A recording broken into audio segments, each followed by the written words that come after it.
Welcome back to my channel short trade. और आगे बढ़ने से पहले आपसे रिक्वेस्ट करूंगा सब्सक्राइब ज़रूर से कर लीजिएगा, क्योंकि इस तरह की इन्फॉर्मेशन आपको इस चैनल पर डेली बेसिस पर मिलती रहती है।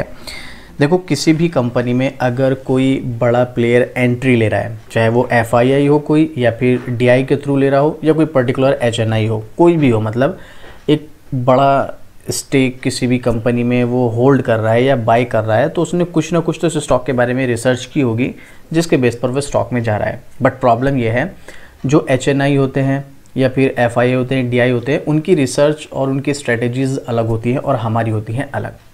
आज मैं जो स्टॉक आपके लिए लेकर आया हूँ 60 रुपये के आसपास का स्टॉक है। तो ये स्टॉक में FII की बाइंग चल रही है, मतलब जहाँ पर हम पिछले 5 महीने से देख रहे हैं कि FII कंटिन्यू सेलिंग पे सेलिंग किए जा रहे हैं, वहाँ पर इस कंपनी में FII अभी बाई कर रहे हैं।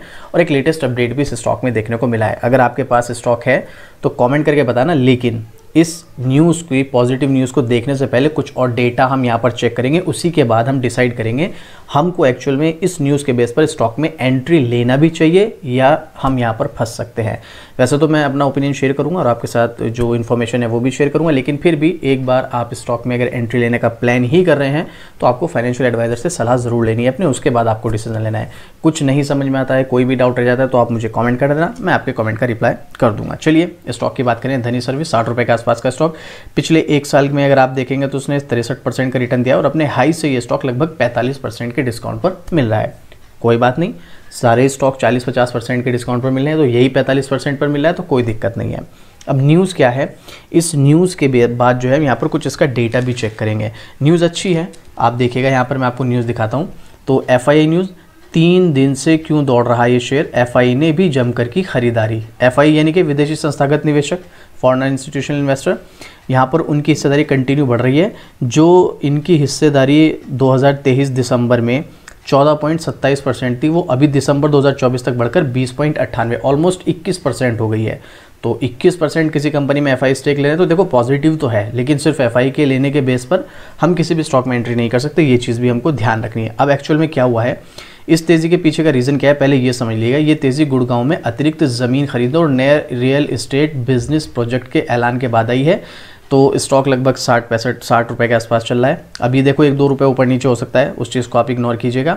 तो स्टॉक में फ़िलहाल जो है इसका मार्केट कैप मैं आपको यहाँ पर दिखा देता हूँ। तो 3700 करोड़ के समथिंग का मार्केट कैप है। अभी 60 रुपये का स्टॉक का प्राइस है, मतलब 61 रुपये है, ऑलमोस्ट 60 ही मान के चल सकते हैं आप यहाँ पर। अभी जो है ये एक इंडियन कंपनी है और financial technology, health services, e-commerce sector में ये कंपनी सर्विस देती है। कंपनी अपने धनी ऐप के माध्यम से डिजिटल वॉलेट अभी खरीदे बाद में भुगतान करें, यानी कि बाय नाउ पे लेटर जैसी सुविधाएं भी प्रदान करती है। और मुझे ऐसा लगता है शायद आपने इसका ऐड वगैरह भी देखा होगा, जो हमारे इंडियन क्रिकेटर हैं महेंद्र सिंह धोनी, उन्होंने भी इसका ऐड किया था। तो एक टाइम में बहुत पॉपुलर हुआ था, लेकिन एक्चुअल में सिर्फ ऐड देखने के बाद, न्यूज़ आने के बाद, इसके फाइनेंशियल, कंपनी की परफॉर्मेंस, ग्रोथ, ये सब चीज़ें भी तो देखनी है, उसको तो हम इग्नोर नहीं कर सकते हैं। एक्चुअल में 1995 में कंपनी स्टार्ट हुई थी, जब इसका नाम था इंडिया वेंचर्स लिमिटेड, ठीक है, इंडिया बुल्स वेंचर लिमिटेड। बाद में 2020 में इसका नाम चेंज करके धनी सर्विस रख दिया गया। इसका जो मेन सेंटर है वो दिल्ली में है, और इसके अलावा और सब चीज़ें मैं यहाँ पर आपको डिटेल नहीं शेयर कर रहा हूँ, बट अगर आप कमेंट करेंगे तो यहाँ पर मैं इसकी एक डिटेल वीडियो बना दूँगा।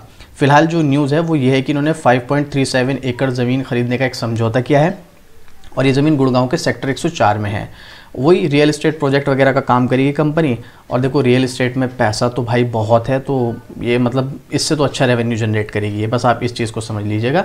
तो अभी फ़िलहाल के लिए मैं इसकी डिटेलिंग नहीं बना रहा हूँ, बट कुछ पॉइंट आपके साथ ज़रूर शेयर करूँगा। ये तो हो गई पॉजिटिव न्यूज़, FII बाय कर रहे हैं यहाँ पर। कंपनी ने जो एक ज़मीन एक्वायर की है, उसके बाद उसको प्रोजेक्ट बनाकर उसको सेल करेगी, तो बहुत बड़ा मुनाफा होगा, हम सब लोग जानते हैं। यहाँ तक ठीक है, कोई दिक्कत नहीं है, लेकिन सिर्फ इतना होना क्या स्टॉक में एंट्री लेने के लिए काफ़ी डेटा है?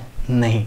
आप देखिएगा जो मैं आपके साथ शेयर करने वाला हूँ, लेकिन उससे पहले अगर अभी तक आपने अपना डीमैट अकाउंट ओपन नहीं किया तो इंडिया के टॉप ब्रोकर अपस्टॉक्स के साथ आपको फ्री डीमैट अकाउंट ओपन करने का मौका मिल रहा है, जहां पर आपको मिलता है टाटा ग्रुप का भरोसा।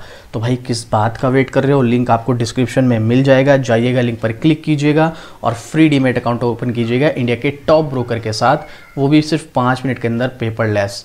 जाइएगा, लिंक पर क्लिक कीजिएगा, डीमैट अकाउंट ओपन कीजिएगा और अपनी ट्रेडिंग आप जर्नी स्टार्ट कर सकते हैं। अब 3700 करोड़ का मार्केट कैप तो हमने देख लिया, ROCE negative, ROE negative, face value 2। चलिए कंपनी के इतनी पॉजिटिव न्यूज़ आ रही है तो भाई देख लो कॉन्स भर भर के हैं यहाँ पर, प्रोज सिर्फ एक। चलो कुछ ना कुछ तो अच्छा हो गई भाई, ऐसी बात नहीं। सबसे अच्छी बात है अभी फ़िलहाल कंपनी प्रॉफिट मेकिंग है लास्ट 2 क्वार्टर से, लेकिन उससे पहले देखो आप डेटा उठा के देखो यहाँ पर क्या हालत थी कंपनी की, देख रहे हो आप। चलो ये भी छोड़ो, ईयर ऑन ईयर पर देखते हैं हम यहाँ पर। मार्च 2013 से आप अगर स्टार्ट करेंगे इसका डेटा चेक करना, तो मार्च 2013 से ये कंपनी 2020 तक प्रॉफिट मेकिंग थी। देखो प्रॉफिट घटना बढ़ना एक अलग चीज़ है, कहीं पर इसको प्रॉफिट ज़्यादा हो रहा था, कहीं पर कम हो रहा था, वो तो चलता है। लेकिन 2021 के बाद ये लॉस मेकिंग बनी और अभी तक लॉस मेकिंग है। अच्छी बात ये है ये अपने लॉस को कम कर रही है। जैसे मैं आपको दिखाता हूँ, 2022 में कंपनी का नेट लॉस 860 करोड़ था, जो 2023 में घटकर 481 करोड़ रहा, 2024 में घटकर 374 रह गया और अभी घटकर ये 159 रह गया। तो इम्प्रूवमेंट हो रहा है, लेकिन है तो अभी भी लॉस मेकिंग पिछले लगातार 5 फाइनेंशियल ईयर से। तो अब आप मुझे बताइएगा, जो कंपनी खुद नहीं कमा रही है वो आपको कैसे कमा के देगी। अब एक क्वेश्चन माइंड में ज़रूर आएगा भाई, मैंने यहाँ पर अभी डिस्कस किया है, इन्होंने 5.37 एकड़ ज़मीन जो है एक्वायर की है। अब ये इस ज़मीन पे प्रोजेक्ट वगैरह बनाएंगे, प्रोजेक्ट बनाने के बाद ये क्या करेंगे, उसको सेल करेंगे, तो इसमें तो कंपनी को मुनाफा होगा, तो फिर इसका मतलब जो यहाँ पर है ये तो प्रॉफिट में होना चाहिए। तो देखो ये जो इन्होंने ज़मीन ली है, ठीक है, इस ज़मीन पे ये प्रोजेक्ट तैयार करेंगे। प्रोजेक्ट तैयार करने में कितना टाइम लग सकता है, 6 महीने, साल, 2 साल या 3 साल, जितना भी लगेगा। जब ये प्रोजेक्ट तैयार होगा उसके बाद सेल होगा, या चलो उससे पहले बुकिंग होगी 6 महीने, साल, 2 साल बाद। तो ये जो रेवेन्यू इसका या प्रॉफिट जो जनरेट होगा ना, वो आने वाले 3-4 क्वार्टर के बाद हमें देखने को मिलेगा, वो अभी नहीं मिलेगा।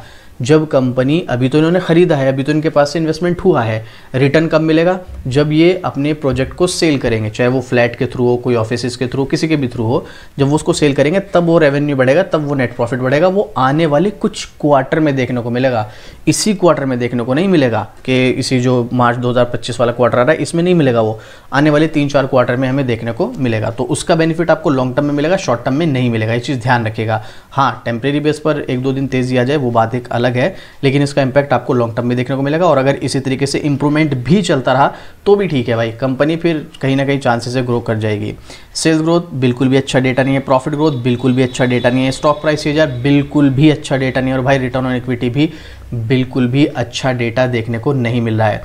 अच्छी बात यह है कंपनी के जो ऊपर जो डेट है वो पूरी तरीके से कंट्रोल में है, अगर आप यहाँ पर देखेंगे, क्योंकि एक टाइम में इस कंपनी के ऊपर आप देखोगे लगभग 8,650 करोड़ का डेट था 2019 में, जो भी सिर्फ 577 करोड़ का रहा है। तो ये अच्छा डेटा है यहाँ पर। वहीं पर रिजर्व्स इनके बढ़ रहे हैं और फिक्स एसेट इनके घट चुके हैं, जो कि लगभग एक टाइम में अगर आप यहाँ पर देखोगे 750 करोड़ से भी ऊपर हुआ करते थे 2020 में। बट कोई बात नहीं, कुछ ना कुछ चीज़ें ऊपर नीचे चलती रहती हैं, पर बैलेंस शीट में फिर भी काफ़ी इंप्रूवमेंट है। जैसे डेट को कम किया है और अपने रिजर्व्स को भी कंटिन्यू बढ़ाया है। थोड़ा सा उतार चढ़ाव चलते रहते हैं, लेकिन ठीक है, अभी भी ठीक है, ठीक है। तो थोड़ा सा प्रॉब्लम है। अब यहाँ पर शेयर होल्डिंग पैटर्न पर अगर आप आएंगे तो ये देखिएगा, दिसंबर 2024 में FII 21%, लेकिन DI सिर्फ 1.5%, 43% 43.51% पब्लिक और 29% यहाँ पर प्रमोटर्स हैं। और प्रमोटर्स ने अपनी हिस्सेदारी घटाई है। मार्च 2022 में जो 33% का स्टेक था प्रमोटर्स का, वो भी 29% रह गया। प्रमोटर्स धीरे धीरे करके जा रहे हैं, जो एक नेगेटिव पॉइंट है। अब मैं आपको ये नहीं कहूँगा कि आप इस शेयर होल्डिंग पैटर्न के बेस पर स्टॉक में एंट्री एग्जिट करें, और यहाँ पर FI कंटिन्यू स्टेक को इंक्रीज़ कर रहे हैं। भाई FI की स्ट्रेटजीज़ अलग होती है, हमारी अलग होती है, लेकिन सबसे इंपॉर्टेंट चीज़ जो मैं आपको हमेशा बोलता हूँ, अगर आप ट्रेडिंग करते हैं तो आप ट्रेंड को फॉलो करें, जो कि हमें यहाँ पर शॉर्ट टर्म में डाउन नज़र आ रहा है। और अगर आप एक इन्वेस्टमेंट करते हैं तो सबसे पहला ये देखना आपको कंपनी कुछ प्रॉफिट बना भी रही है या नहीं। अगर कंपनी खुद प्रॉफिट नहीं बना रही तो आपको कैसे बना के देगी। हाँ, बहुत सारी कंपनीज दे भी देती हैं भाई, लेकिन वहाँ पर ना बहुत रिस्की मैटर होता है। तो अगर आप बहुत ज़्यादा रिस्की मैटर में जाना चाहते हो तो आप इस स्टॉक में भी जा सकते हो, कोई प्रॉब्लम नहीं है। अब चलिए टेक्निकल क्या कहता है उसको भी देख लेते हैं। यहाँ पर इसका टेक्निकल है। वैसे तो देखो उम्मीद है, मार्केट है ये, गारंटी की चीज़ की होती नहीं है। यहाँ पर स्टॉक काफ़ी लंबे समय तक एक रेंज में चला है, इसमें उम्मीद है अब दोबारा स्टॉक इसी रेंज में चल सकता है और उसके बाद स्टॉक में दोबारा तेज़ी आ सकती है। लेकिन पहले रेंज में चलने के चांसेस हैं। वो रेंज चाहे 2 महीने चले, चाहे 6 महीने, चाहे साल भर, उसका कुछ नहीं कहा जा सकता है। तो यहाँ पर अगर आप एंट्री लेने का प्लान करेंगे तो शॉर्ट टर्म और मिड टर्म तो भूल ही जाओ। अगर जाओगे तो फिर परेशान हो जाओगे। हो सकता है बहुत से लोग यहाँ पर लॉस बुक करके निकले। तो मेरा तो पर्सनल ओपिनियन है, शॉर्ट टर्म और मिड टर्म तो भूल जाओ। लॉन्ग टर्म के लिए भी जाना चाहते हो तो काफ़ी रिस्की है।